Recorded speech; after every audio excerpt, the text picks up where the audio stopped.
এই তমগো মিজান সাহেবের অভিযান শুরু হয়ে গেছে, রান্না শুরু করে দিছে। এইদিকে ছোট্ট ছোট্ট পোলাপান প্লেটের তরকারি নিয়ে দাঁড়ায় রয়েছে, কোন বাতিব কোন রাতিব। এই যে দেখছো দেখছো দেখছো, ছোট্ট ছোট্ট পোলাপান উল্লা তরকারি হাতে না প্লেট না দাঁড়িয়েছে। এই যে ভাত হয়েছি, এই যে ভাত নামাইতেছি। এই ভাই এই তোরা থাম থাম, হাত গরম আছে কিন্তু, গরম গরম গরম গরম, আস্তে আস্তে আস্তে। হাই হাই, এরা কতদিন ধরে না হেরোইছে দেখছো।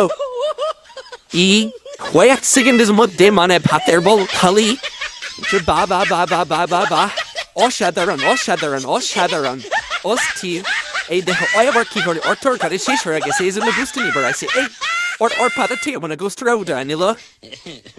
ঠিক আছে এইবার ঠিক আছে, তোর সাথে ঠিক আছে আলাই। 100 টাকা দিয়ে গরুর বস্তু হাই দিয়েছিস না, খা বেশি করে খা। তোমরা কি কো অলো এই আমরা ঠিক করছে কিনা? আমি তো খুব 100% অল্লগে যা করছে ঠিক করছে। সালাদ দেও না কত সুন্দর চুদুর মধ্যে সাইজে 100 টাকা দিয়ে খাইতে এসে।